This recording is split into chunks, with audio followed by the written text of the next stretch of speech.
അങ്ങനെ കാഴ്ചകളൊക്കെ കണ്ട് ഞങ്ങൾ അടുത്ത സ്പോട്ടിലേക്ക് നടന്നു തുടങ്ങി. സിറ്റി കറങ്ങി കാണാനായി നമുക്കിവിടെ ഒരുപാട് ഓപ്ഷൻസ് ഉണ്ട്.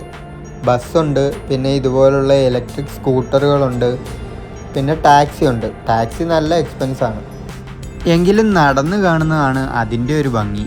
അതുകൊണ്ട് തന്നെയാണ് ഞങ്ങൾ നടക്കാൻ തീരുമാനിച്ചത്. നമ്മളിപ്പോൾ നടന്നെത്തിയിരിക്കുന്നത് ഡൗൺ വാൻകൂവറിലെ ഒരു പൊതുസ്ഥലമായ റോബ്സൺ സ്ക്വയറിലേക്കാണ്.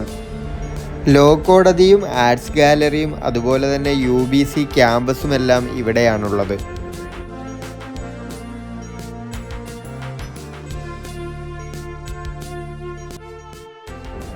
ശൈത്യകാലമായാൽ പിന്നെ ഐസ് സ്കേറ്റിംഗ് ഒക്കെയാണ് ഇവിടുത്തെ പ്രധാന വിനോദം.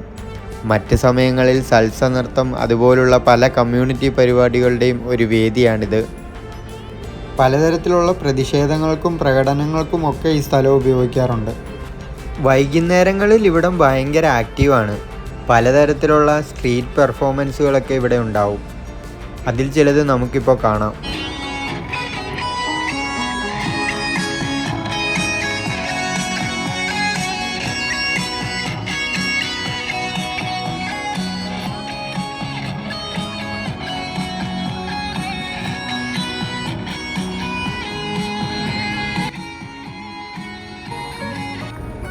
ഇതൊരു ചൈനീസ് യുവതിയാണ്. ചൈനീസ് ഗൂഷെങ് എന്നു മറ്റോ ആണ് ഈ ഉപകരണത്തിൻ്റെ പേര്.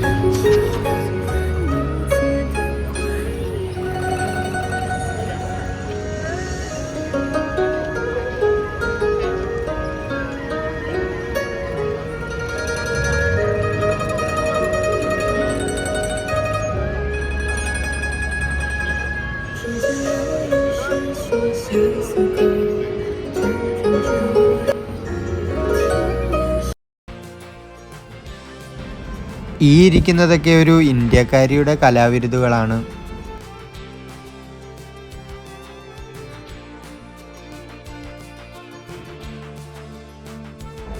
ആള് പഞ്ചാബിയാണ്. കാനഡയിലെത്തിയിട്ട് എന്തോ 4 വർഷത്തോളം ആയെന്നാണ് പറഞ്ഞത്.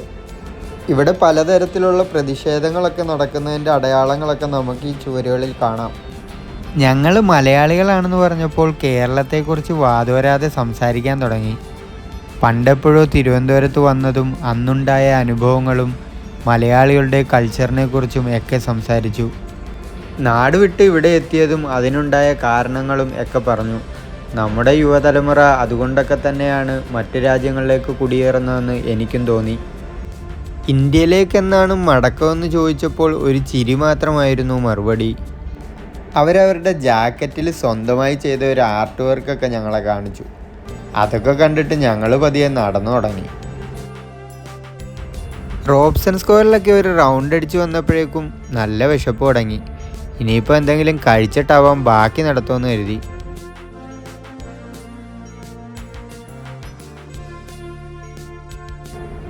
ഞങ്ങൾ ഈ സിറ്റിയിലെത്തിയിട്ട് ഇപ്പോൾ ഏതാണ്ട് 5 മണിക്കൂറായിരിക്കുന്നു. ഈ 5 മണിക്കൂറിൽ നടന്നു കണ്ട സ്ഥലങ്ങളാണിതെല്ലാം. ഈ തെരുവിൻ്റെ നല്ലൊരു വശം മാത്രമേ നിങ്ങൾ ഈ വീഡിയോയിൽ കണ്ടിട്ടുള്ളൂ. എന്നാൽ ഇതിന് മറ്റൊരു വശം കൂടിയുണ്ട്. ലഹരിക്കടിമയായവരുടെയും ലഹരി കച്ചവടക്കാരുടെയും. ഇതിനിടയിൽ പല കച്ചവടക്കാരും ഞങ്ങളെയും സമീപിച്ചിരുന്നു. രാത്രിയായാൽ പിന്നെ ഇതുപോലെ ലഹരി ഉപയോഗിച്ച് റോഡിൽ കിടക്കുന്നവരുടെയും ലഹരി കച്ചവടക്കാരുടെയും ഒക്കെ സ്ഥിരം താവളമാണ് ഇവിടുത്തെ പല തെരുവുകളും. വാൻകൂവർ സിറ്റിയിലെ കുറച്ച് സ്ഥലങ്ങൾ മാത്രമേ നമ്മളിപ്പോൾ കണ്ടിട്ടുള്ളൂ. മുഴുവൻ കാണാനുള്ള സമയമില്ലാത്തതിനാൽ ഞങ്ങൾ തിരിച്ചു പോവുകയാണ്.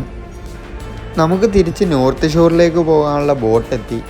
അവിടെയാണ് നമ്മുടെ കപ്പലുള്ളത്. അവിടേക്ക് പോകാൻ മറ്റൊരു ഓപ്ഷൻ കൂടിയുണ്ട്. എൻ്റെ പഴയ വീഡിയോയിൽ കാണിച്ച ലയൺസ് ഗേറ്റ് പാലം. ആ പാലം കടന്നാലും നമുക്ക് നോർത്ത് ഷോറിലെത്താം. ഈ ബോട്ട് ഓടിക്കുന്നത് ഒരു പഞ്ചാബിയാണ്. പഞ്ചാബികളെയാണ് ഇവിടെ ഏറ്റവും കൂടുതൽ കാണാൻ കഴിഞ്ഞത്.